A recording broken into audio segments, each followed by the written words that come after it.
핵심 이론 공구, 산소의 이용 요무에 따른 구분. 이 부분은 이제 현기성 처리에 대한 내용들이 나오는데요. 현기성 처리는 호기성과 다르게 최종 부산물이 이제 메테인입니다. 메테인. 그래서 순서대로 어떻게 이게 발생되는지 가스들이 한번 간단하게 설명드리겠습니다. 우선 처음에는 가수분해 반응이 이제 형성이 되면서 여러 가지 물질들이 이제 분해가 쉽게 되는 이제 가용성 유기물로 이렇게 잘게 부서진다고 생각하시면 되고요. 그 이후에 이제 유기산균이 유기물질을 분해시키면서 이제 산을 생성합니다. 산. 그것을 우리가 산 생성 단계라고 하고요. 이때 생성되는 두 가지 물질이 유기산과 알코올이 발생한다고 합니다. 그 이후에 이 산 생성 단계에서 발생한 아세트산을 제외한 물질들이 이제 초산 생성균이라는 미생물이 있어요. 얘네들에 의해서 이제 초산으로 분해가 됩니다.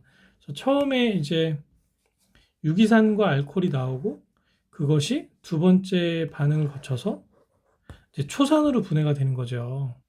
그 이후에 이 초산이나 폼산, 수소, 메탄올, 메티라민 등을 이 메탄 생성균이 먹는 거예요, 먹이로.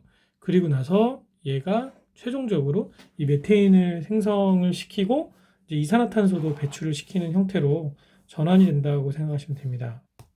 이 현기성 분해의 가장 큰 장점은 이제 여러 가지 뭐 내용들이 쭉 있는데요. 이 중에 좀 주의 깊게 봐야 될 것이 우선 슬러지 발생이 굉장히 적고 그리고 이제 온도가 높아서 병원균과 기생충란이 사멸됩니다. 또한 메테인 가스, 메탄가스가 발생해서 연료를 이용할 수 있죠. 반면에 시간이 굉장히 오래 걸립니다. 그리고 효율이 낮아요. 효율이 낮으니까 오래 걸린다고 생각하시면 되고, 이제 악취가 날 수도 있고, 또는 이제 현기성균이 굉장히 민감합니다. 그래서 적절한 온도와 pH 뭐 이런 걸 맞춰주는 것이 까다롭다고 생각하시면 될 거예요. 그럼 문제를 보시겠습니다. 현기성 소화 방법으로 쓰레기를 처분하고자 한다. 연료로 쓸 수 있는 가스를 많이 얻으려면 연료로 사용될 수 있는 가스는 결국에 메테인이잖아요. 네. 그러면 탄소가 많아야겠죠. 답은 2번입니다. 현기성 소화 현기성 소화 처리에 관한 설명으로 적절하지 않은 것은 무게와 부피를 감소시킨다. 이온 가치가 있는 부산물은 메테인이라고 했습니다. 연료. 이제 온도가 높아서 이제 중온 또는 고온 소화가 되면서 얘네를 사멸시킬 수 있다. 다 맞는데 속도가 굉장히 느리다고 했어요. 답은 4번입니다. 3번 현기성 소화조의 장점이라 볼 수 없는 것은 폐슬러지가 많이 안 나온다고 했죠. 유출수는 수질이 별로 안 좋다고 했습니다. 효율이 그렇게 높진 않아요. 네, 답은 2번이고요. 네, 나머지는 맞죠. 4번 다음 중 유기물의 현기성 소화 분해 시 발생되는 물질로 거리가 먼 것은 알코올, 유기산, 그 다음에 이게 분해돼서 이제 초산이 되고 메탄 생성균이 얘를 메탄으로 만든다고 했어요. 산소는 전혀 관련이 없습니다. 답은 1번입니다. 현기성 소화의 종류 이 부분은 시험지에 그렇게 많이 나오진 않는데 그래도 내용은 한번 제가 구성은 해봤거든요. 그래서 전반적으로 한번 읽어보시고 이제 재래식 소화법이라는 것이 있다. 근데 2단 소화인데 1소화조와 2소화조로 구성이 되어 있고 여기서는 이제 유기물의 발효, 여기서 고액 분리가 이루어진다. 뭐 이 정도만 알면 될 것 같습니다. 그리고 이 비마법 이런 방법이 결국에 현기성 소화의 종류다 정도 아시면 될 것 같고요. 온도 정도? 네. 그리고 뭐 나머지는 뭐 소화 단수 1단, 소화 횟수 15일 정도 아시면 괜찮지 않을까 싶습니다. 그래서 이런 방법에 대한 게 이제 현기성 소화 종류인지 아닌지 그 정도 물어보는 문제가 나오니까 여기는 그냥 한번 좀 읽어주시면 좋을 것 같아요. 그럼 문제 보실게요. 슬러지 현기성 소화의 장점과 거리가 먼 것은 뭐 풀 수 있죠. 병원군 죽일 수 있고 발생량 감소시킬 수 있고 얻을 수 있는데 처리 기간이 굉장히 길다고 그랬어요. 네, 효율이 낮기 때문에 그래서 답은 4번이죠. 핵심 이론 11 임호프 탱크 얘는 그 현기성 소화 시설 중에 하나인데 시험에 좀 그래도 가끔 나와요. 그래서 따로 빼놨거든요. 그 탱크가 이제 2단으로 되어 있습니다. 그래서 침전실, 소화실, 스컴실 이렇게 구성이 되어 있고요. 이게 탱크가 이렇게 있으면 가운데 이렇게 벽이 있어서 중간에, 그래서 이제 상부에서는 침전되면서 밑으로 떨어지고, 하부는 이제 오니가 이게 슬러지라는 뜻이에요, 거의. 네. 그래서 여기서 상부에서 침전되고 하부에서 내려온 것을 또 현기적인 처리 방법으로 처리하는 그런 형태고요. 효율이 뭐 생각보다 이렇게 높진 않습니다. 그리고 이제 소규모 하수 처리장에서 쓰이고 있는데 지금은 사용하지 않는다 많이. 문제를 보실게요. 자, 11번은 이제 이모프 탱크의 이제 개념을 묻는 문제죠. 3번이고요. 2번 이모프 탱크의 구성 요소가 아닌 것은, 얘는 현기 시설이잖아요. 그리고 폭기실하고는 관련이 없죠. 예, 이 세 개를 외우시는 것도 좋은데, 기본적으로 얘가 현기 처리 시설이라는 것을 알면 몰라도 좀 유추해서 문제를 풀 수 있지 않을까 싶습니다. 답은 1번입니다. 핵심 이론 12, 현기성 소화의 운전 조건. 이 파트가 조금 그래도 시험 문제 많이 나오거든요.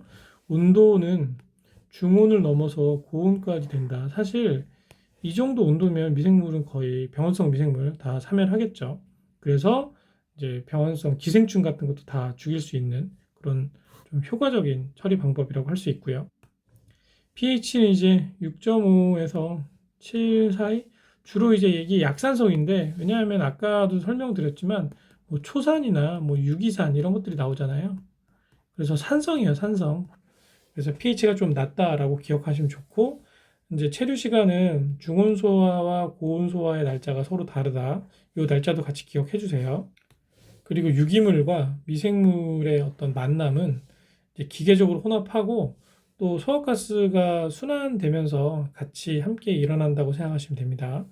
유기물 부하량도 이 값이 있는데 이것도 암기해 주시면 좋고요.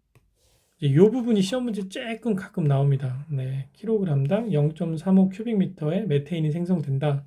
그리고 이제 알칼리도는 여기서 현기성 소화조의 완충 능력으로서 우리가 확인할 수 있다. 이게 무슨 얘기냐면, 현기성 소화가 진행될 때 알칼리도가 잡혀요. 이게 이제 현기성 분해 과정에서 발생하는 이 암모니아, 네, 암모니아에 의해서 알칼리도가 잡히거든요. 그래서 알칼리도의 값에 따라서 이제 이 현기성 소화조의 완충 능력이 얼마나 큰지를 우리가 이제 좀 대신해서 이제 알 수 있는 거겠죠. 그래서 이 내용도 시험 문제 가끔 나온다. 소화가스 발생량의 감소 원인, 얘는 이제 분해가 잘 안 되는 요인이라고 생각하면 좋을 것 같습니다. 그래서 슬러지 농도가 낮거나 소화슬러지 과잉 배출, 온도가 낮거나 소화가스 누출되고 과다한 유기산 생성, 즉 분해가 적절하게 이루어지지 않는 조건으로 기억하시면 좀 암기하시는데 좋지 않을까 싶습니다. 그럼 문제 보시겠습니다. 1번, 현기성 소화조의 완충 능력을 표현하는 것. 알칼리도라고 아까 말씀드렸죠. 답은 3번이고요. 2번, 현기성 소화조의 운전 중에 소화가스 발생량이 현저히 감소했다. 이게 소화가 잘 안 되는 거라고 말씀드렸잖아요. 슬러지 농도가 낮거나 온도가 추워지면 미생물이 이제 활성도가 떨어지겠죠. 그리고 유기산이 너무 많아도 좀 안 되고, 교반을 과다로 한 거는 뭐 이제 더 좋아지는, 이제 이게 교반이 잘 되면 네, 좋겠죠. 근데 이거는 이제 소화가 잘 안 되는 조건이니까 정반대의 원인이라고 할 수 있습니다. 답은 4번입니다. 3번입니다. 현기성 소화 탱크에서 유기물 80, 무기물 20%인 슬러지를 소화 처리를 했대요. 그러면 얘네가 소화 슬러지의 유기물이 75%가 되고, 요게 이렇게 된 거죠. 무기물은 늘었어요. 그럼 이걸 가지고 소화 효율을 우리가 계산할 수 있습니다. 소화 효율은 소화 전의 비율을 분모로 넣고, 이제 소화 전 빼기 소화 후 이렇게 넣으면 되거든요. 우선 소화 전의 비율을 우리가 찾아보면 이게 결국 유기물과 무기물의 비율이에요. 그래서 유기물을 이제 소화 소화 전의 비율은 유기물이 80%고 유기물이 20%잖아요. 그럼 4입니다. 4. 근데 소화 후에 비율, 유기물과 무기물의 비율은 이게 75로 됐잖아요. 자, 75를 25로 나누면 얼마죠? 3입니다. 그러면 소화 효율은 소화 전에는 비율이 4였는데 4 빼기 3 하면 4분의 1이잖아요. 그럼 25%가 되는 겁니다. 네, 소화 효율은 25%로 답으로 하시면 됩니다. 답은 1번이죠. 핵심 이론 13. 메탄가스 발생량. 탄수화물이 기본적으로 염기성 분해가 될 때 이 아래에 이제 예를 들면 이제 대표적인 탄수화물이 이제 글루코스잖아요. 네, 이게 이제 단당입니다. 얘가 분해될 때 이산화탄소와 메탄의 몰 비율은 각각 3몰씩 네, 반응이 돼서 형성이 됩니다. 동일하다고 지금 나와 있죠. 뭐 아세트산일 경우도 마찬가지로 동일한 몰수에 그런 이산화탄소와 메테인이 생성이 된다. 그럼 문제를 한번 보실게요.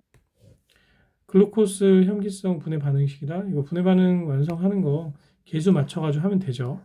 근데 여기서 지금 탄소는 이제 두 군데 있으니까 탄소를 처음에 맞추면 안 되고 이 수소로 찾으면 됩니다. 수소가 여기가 4개잖아요.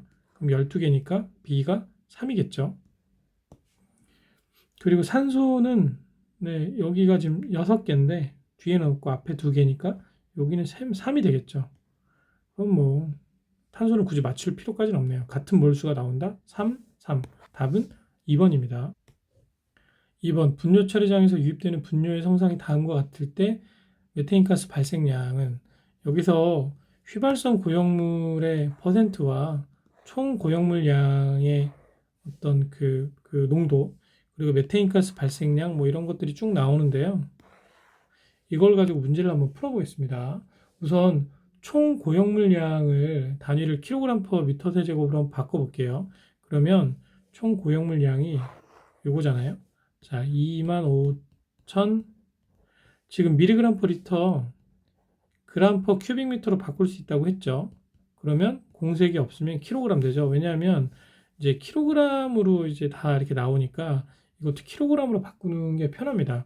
그러면 25kg per 큐빅미터가 됩니다.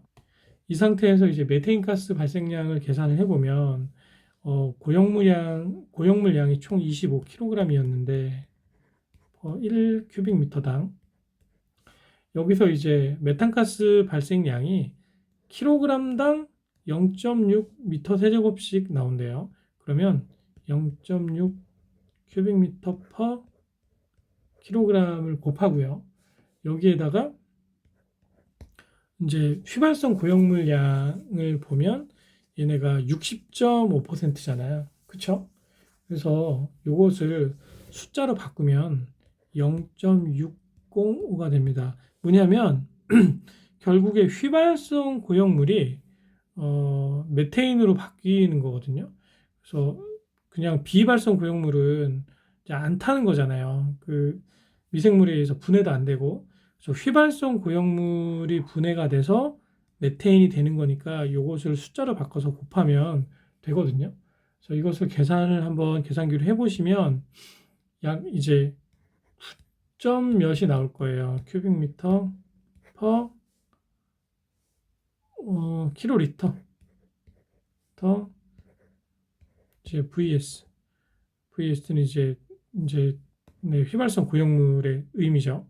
그래서 휘발성 고형물 1kg당 요만큼씩 나온다라는 답이 되겠죠. 답은 1번입니다. 3번 500g의 이 글루코스잖아요. 이게 반응을 할 때 이제 혐기성 분해로 완전히 될 때 메테인가스 용적 얘는 C6H12O6이 이제 분해가 되면 3CO2 플러스 3CH4 이렇게 된다고 아까 다 했었죠. 그럼 이걸 기준으로 요 가스 용적을 우리가 찾으면 되거든요. 자, 요 물질 글루코스의 분자량을 우리가 찾아보면 C16 죄송합니다. 12 곱하기 6 더하기 1 곱하기 12 더하기 16 곱하기 6. 계산기로 해보시면 180g/몰이 나옵니다. 180이라고 할게요. 180대 여기 지금 메테인가스 얼마 나옵니까? 3몰이죠. 3 곱하기 22.4 리터가 되겠죠. 그쵸? 요거는 자 500g 대 X. 그래서 이렇게 비례식으로 푸시면 돼요. 계산기 한번 해볼게요. 자 3 곱하기 22.4 곱하기 500. 그리고 얘를 180으로 나누죠. 그럼 186.666, 186.7. 그래서 답은 3번이 됩니다. 핵심 이론 14, 고도 처리. 얘를 다른 말로 3차 처리라고 합니다. 보통 우리가 1차 처리라고 하면 물리 처리, 2차 처리를 생물 처리, 여기 뭐 화학 처리는 1차 처리나 2차 처리나 뭐 부분적으로 들어갈 수 있어요. 근데 3차 처리는 이게 이제 질소하고 인 제거하는 고도 처리가 여기에 해당이 되는 겁니다. 그래서 얘를 3차 처리라고도 하고, 이제 유기물을 제거를 한 후에 이제 부영양화를 일으키는 원인 물질인 질소와 인, 뭐 중금속을 제거하는 것을 이제 우리가 고도 처리라고 한다라고 생각하시면 되고요. 뭐 이런 방식에 의해서 이제 고도 처리를 하는데 질소 제거, 인 제거, 동시 제거, 그리고 이제 가끔 난분해성 뭐 물질을 제거한다, 이 정도로 아시면 될 것 같아요. 그럼 문제 보시겠습니다. 1번 다음 폐수 처리 공법 중 고도 처리라고 볼 수 없는 것은 난분해성 유기물, 혐기 호기법에 의한 영양물을 제거. 다 맞아요. 근데 살수여장법은 그냥 생물학적 처리법이죠. 2차 처리. 이게 생물 처리 공법이잖아요. 그래서 이게 답이죠. 이건 2차 처리입니다. 답은 3번입니다.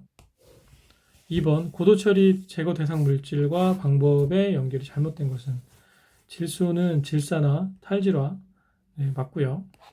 중금속, 활성탄 흡착, 화학적 응결 맞고요.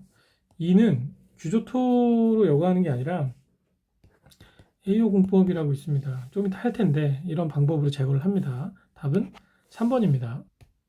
핵심 이론 15 흡착 공정. 이 파트는 고도 처리와 관련된 내용으로 제가 그냥 좀 넣어놨고요. 동일한 내용들이 좀 나오기 때문에 간단하게 이제 흡착의 기본적인 정의 정도는 앞에서 설명한 내용으로 가름을 하도록 하겠습니다. 다시 한번 강조드리지만 물리적 흡착과 화학적 흡착의 차이는 꼭 기억을 하시면 좋을 것 같습니다.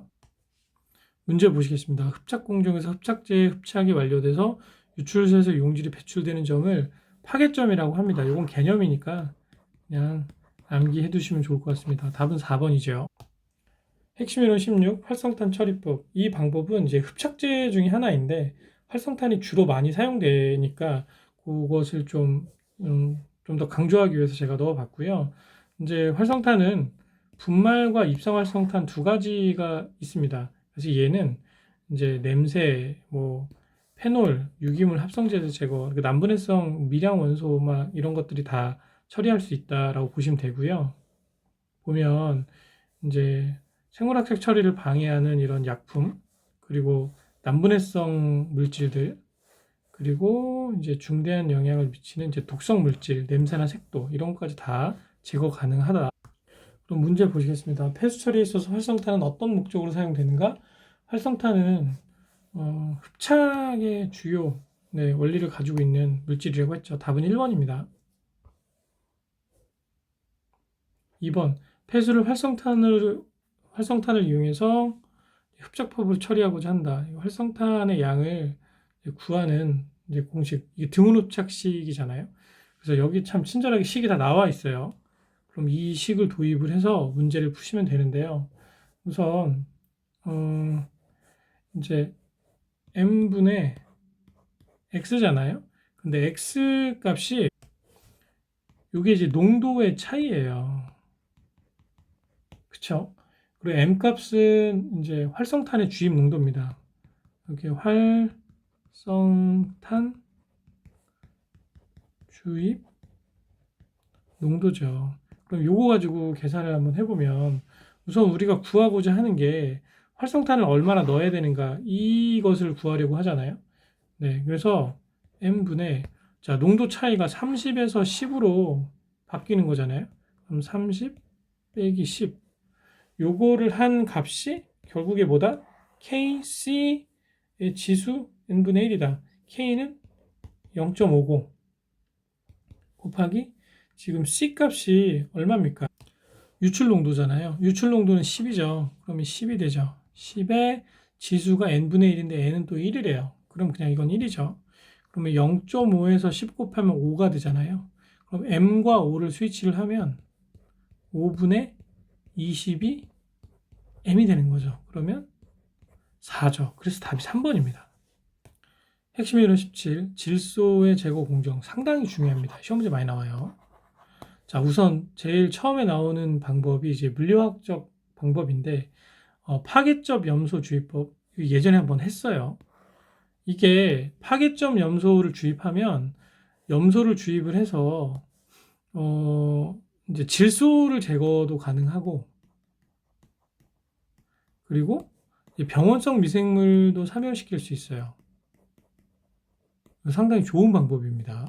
네, 그래서 이런 방법을 이용을 해서 이제 수중에 암모니아성 질소를 질소가스 N2로 바꿔서 이게 NH3 질소가 있고요. 그리고 진짜 질소가스가 있잖아요. 이렇게 바꿔주는 거예요. 네, 그래서 제거를 한다.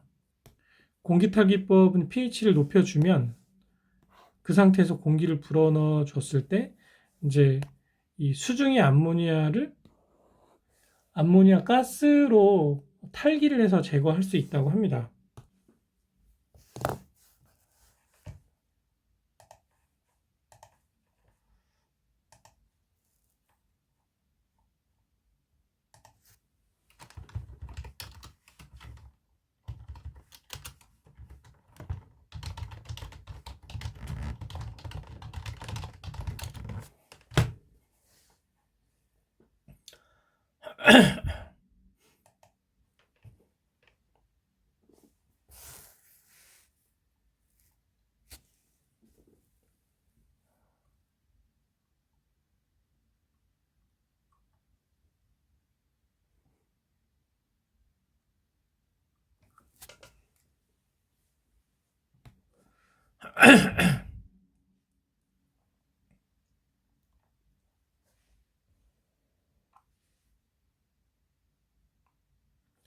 그리고 선택적 이온 교환법은 이온 교환 수지를 이용해서 제거하는 방법이고, 그리고 마지막으로 막 분리. 네. 이 RO, NF막. 결국에 이제 역삼투압이나 뭐 이런 것들을 이용을 해서 암모니아를 제거하는 물리적인 방법이라고 생각하시면 됩니다. 이제 다음은 생물학적인 방법입니다. 생물학적 방법을 이해를 하려면 질산화와 탈질화를 우리가 알아야 되거든요. 질산화는 말 그대로 산화야, 산화. 그래서 이제 질소가 암모니아성 질소도 있고, 이제 아질산성 질소도 있고, 그리고 질산성 질소도 있습니다. 이 질소의 형태가 이렇게 산소가 더 붙는 형태로 바뀌는 것이 질산화이고요. 탈질은 반대예요. 탈질은 이 상태에서 이제 역으로 한번 갔다가 이 상태에서 이제 질소가스로 이제 환원이 돼서 공기주로 날아가는 그런 형태를 우리가 이야기를 하거든요. 그래서 밑에 보시면 질산화의 최종 산물은 질산성 질소고요. 탈질화의 최종 산물은 여기 지금 이제 그림으로 나와 있는데 질소가스입니다. 그래서 이거를 좀 더 쉽게 이해하시려면 얘랑 반대라고 생각하시면 되고요. 완전히 반대는 아니죠. 네, 왜냐하면 시작이 이제 유기인이기 때문에 이게 탈질은 질소가스로 바뀌는 거기 때문에 어쨌든 뭐 완전 반대는 아니지만 그래도 어느 정도 반대다라고 생각하시면 되고 질산화는 산화다. 산화. 그래서 점점 산소가 많이 붙죠. 여기 지금 산소가 없다가 두 개가 붙었고 세 개가 붙죠. 근데 탈질은 이 상태에서 역으로 갔다가 여기서 이제 질소가스로 바뀌는 형태다. 라고 생각하시면 될 것 같습니다. 1번 질소화합물의 분해 1번 질소화합물의 분해 과정을 알맞게 나타낸 것은 보시면 유기물이 있고요. 그리고 얘가 이제 암모니아성 질소, 원래 유기물이 이제 단백질이라고 할 수 있겠죠. 아미노산이 되고 요게 이제 암모니아가 됩니다.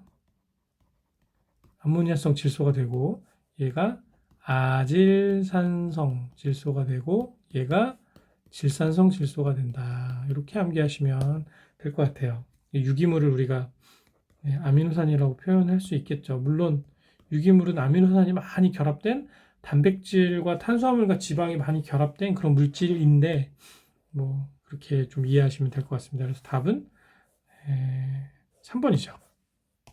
탈기법은 pH를 11로 맞춘다고 했어요. 답은 4번이에요. 3번. 이제 질산화 진행될 때 가장 마지막 물질은 뭐라고 했죠? 질산성 질소다. 답은 4번입니다.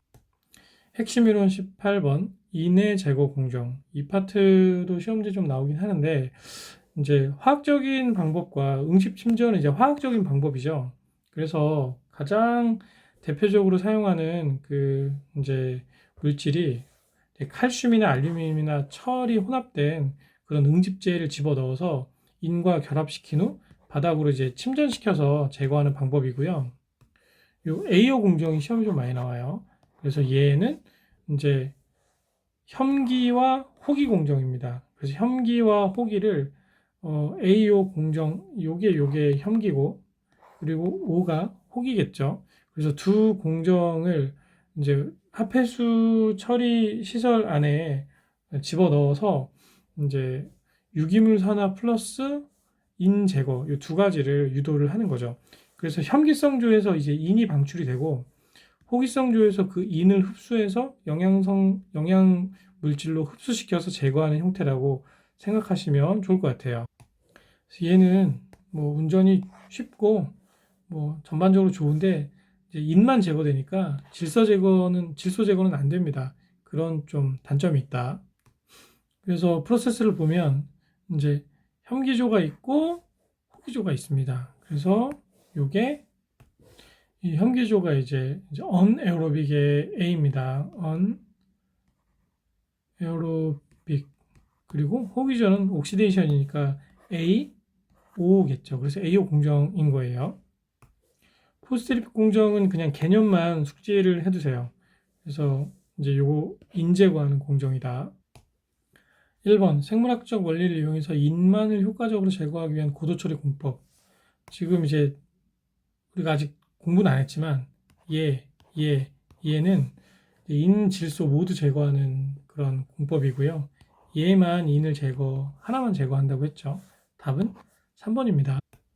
이 AO 공법, 요게 언에어로빅이라고 했고요. 요건 옥시데이션이잖아요. 옥시데이션.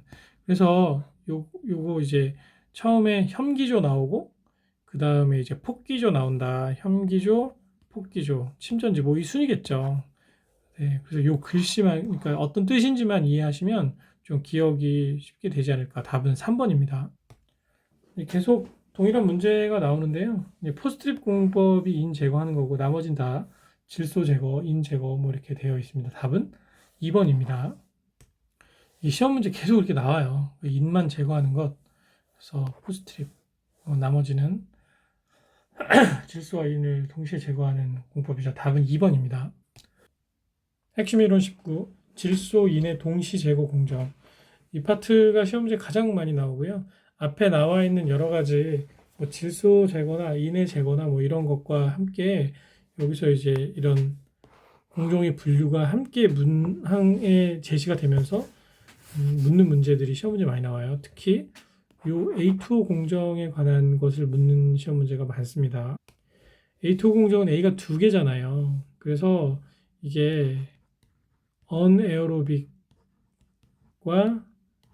에녹식과 그 다음에 옥시데이션이 이제 순서대로 배열된 그런 공정이라고 생각하시면 되고요. 이게 개통도가 이렇습니다. 그래서 얘는 질소와 인을 동시에 제거하기 위해서 요 무산소조를 여기다 넣었어요. 그래서 얘 기존의 AO 공정을 개량한 형태다라고 생각하시면 되고, 시험 문제 특히 많이 나오는 것이 요 각 프로세스의 역할, 혐기조, 호기조, 무산소조의 역할이 뭔지를 묻는 문제가 시험 문제에 많이 나왔어요. 장점과 단점은 질소까지 제거가 가능하다, 뭐 이런 장점. 그리고 패슬러지에서 인을 이제 비료로 활용할 수 있다, 뭐 그런 장점이 있는 반면에 좀 공정이 복잡하고, 왜냐하면 무산소조가 중간에 하나가 더 들어가 있어서 공정이 좀 어렵습니다. 그리고 겨울철에 제거 효율이 저하되는 그런 단점이 있다고 합니다. 수정 바덴포 공정도 질소와 인을 동시에 제거할 수 있고요. 그냥 그 정도만 알면 될 것 같아요. 그리고 예전에 한번 설명드렸었는데 SBR 얘도 질소가 제거 가능합니다. 인과 같이. 근데 얘는 이제 질소와 인을 효율적으로 제거하는 방법이라기보다는 좀 부하가 낮을 때 유기물이나 질소까지 인까지 동시에 그냥 한꺼번에 통합적으로 제거할 수 있다. 그 정도가 이 SBR 공정의 장점이라고 생각하시면 될 것 같아요. 문제 보시겠습니다. A2 공법의 조 구성. A가 두 개라고 그랬죠. 그래서 어네이로빅, 네, 혐기, 무산소, 폭기. 혼합이라는 건 없어요. 답은 2번입니다. 이렇게 이제 각 프로세스의 주요 역할에 대해서 묻는 문제 나온다고 했죠. 그래서 혐기조의 주된 역할, 혐기조가 가장 앞에 있습니다. 그래서 혐기조에서 인을 방출을 하고, 그리고 호기조는 이제 과잉된 인을 이제 흡수를 하는 역할을 합니다. 그리고 가운데에 있는 에녹식 무산소조는 이제 질소를 제거하는 역할을 한다고 했어요. 그래서 답이 3번이죠. 3번 생물학적 원리를 이용해서 인과 질소를 동시에 제거하는 공법의 공정 중에 혐기조의 역할 A2O 공법을 이야기를 하는 거죠. 혐기조는 네, 유기물 제거하고 인을 방출을 한다. 이거죠. 답은 2번입니다. 4번 생물학적 원리를 이용해서 질소를 제거할 수 있는 공법이라 볼 수 없는 것은 다 동시에 제거 가능합니다. 그거는 해당이 없죠. 답은 1번입니다. 자, 이제 생물학적 처리의 거의 마지막까지 왔습니다. 이 파트는 이제 유지 관리를 위한 그런 이상현상의 종류와 대처법에 대해서 나와 있거든요. 그래서 이상현상을 뭐 벌킹, 거품, 핀플럭, 슬러지 해체, 부상, 곰팡이나 효모의 증식으로 인한 침전성의 저하, 뭐 이렇게 나누어서 이야기를 할 수 있을 것 같아요. 문제를 보면 이제 침전성 개선은 뭐 말도 안 되는 얘기죠. 답은 4번이고요. 벌킹은 계속 나오니까, 근데 이 파트가 이제 벌킹을 제어하기 위한 방법들에 대한 것들을 공부하는 파트이기 때문에 앞에 나와 있는 기본 개념이나 뭐 이런 것도 중요하지만 이것을 어떻게 제어하는지를 좀 생각을 하시면서 공부를 하시면 좋을 것 같아요. 그래서 pH, 영양염료를 첨가하거나 또는 뭐 폭기를 적당한 산소량을 부여를 해주고, 한마디로 현기성 조건보다 호기성 조건으로 만들어 주거나 또는 화학적 처리를 통해서 이제 살균 소독을 해서 사상성 미생물을 없애는 역할도 할 수 있고요. 뭐 그런 방법으로 이제 제어가 가능하다고 합니다. 1번 SVI 이상으로 침강성이 불량해져서 이거는 이제 벌킹 현상에 대한 개념이고, 벌킹을 화학적으로 처리를 할 때 가장 좋은 것이 염소살균을 통해서 사상성 미생물, 사상성 균류를 사멸하는 방법이라고 했습니다. 답은 4번입니다. 세 번째로 거품 현상인데요. 벌킹 다음으로 많이 일어난다고 합니다. 굉장히 이제 침전조 표면에 거품이 생겨나서 냄새도 나고 침강도 안 되고 뭐 악취 뭐 이런 여러 가지 현상이 발생하는 거라고 하고요. 이게 크게 세 가지 요인이 있는데, 이제 비누를 만드는 그 계면활성제가 들어오거나 붓기가 너무 강해도 이런 현상이 일어난다고 합니다. 또는 거품이 빠져나가야 되는데 빠져나가지 못하고 트래핑이 돼서 그 상태로 계속 머물러 있는 요인에 의해서 발생이 될 수도 있대요. 주로 이제 거품을 발생시키는 균이 노르카디아 균의 이제 증식에 기인을 한다고 하고, 얘네들을 어떻게 제어하느냐가 이제 주요 관건이라고 할 수 있겠죠.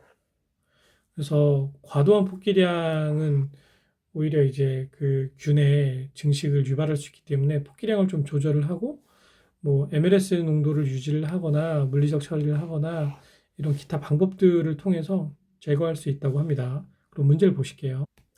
폭기량 늘리면 안 된다고 했고요. 고농도 MLSS 유지와는 전혀 관련이 없고, 오히려 이제 MLSS의 농도를 좀 적절하게 조절을 하는 것이 중요하다. 물리적 처리도 네, 필요하겠죠. 네. 답은 3번이네요. 네, 증식 유도하면 안 되니까. 핵심이론 공사, 핀플럭. 핀플럭은 과도한 폭기로 인해서 산소가 이 설정된, 그러니까 그 같이 결합된 이 플럭을 깨부수는 거예요. 그래서 플럭 형성을 방해해서 결과적으로 슬러지의 침전성을 떨어뜨리는 현상을 핀플럭이라고 합니다. 얘는 유기물 부하가 매우 낮은 상태에서는 산소를 이용을 해서 유기물을 분해를 시켜야 되는데 유기물이 없으니까 미생물이 산소를 안 쓰는 거예요. 그래서 남아있는 산소가 과다하게 돼서 이제 슬러지를 해체하는 역할을 한다. 네, 폭기량이 너무 많을 때. 원인은 다르지만 결과는 같은 거죠. 과다폭기입니다, 결국에. 그래서 폭기량을 조절하거나 FMB를 즉 이 F의 양을 늘려서 더 많은 산소를 미생물이 쓸 수 있게 조절을 하는 방식으로 이해하시면 좋을 것 같아요. 그럼 문제 보실게요. 네, 문제는 이제 핀플럭 현상에 대한 그런 문제죠. 답은 1번입니다. 자, 마지막으로 이제 슬러지 해체입니다. 슬러지는 슬러지가 어떻게 만들어졌는데 걔네들이 다시 떨어지는 거예요. 그래서 독성 물질이 들어오거나 너무 염류의 농도가 높거나 또는 어떤 특이한 원생 동물이 증식하게 되면 이런 현상이 발생할 수 있다고 해서 얘네들을 조절하기 위한 방법으로 BOD의 부하를 낮추거나 또는 독성 물질의 유입을 제한하거나 또는 미생물을 다시 심는 거예요. 그래서 좋은 미생물이 활성화돼서 슬러지를 다시 이제 결합시킬 수 있게 도와주는 거죠.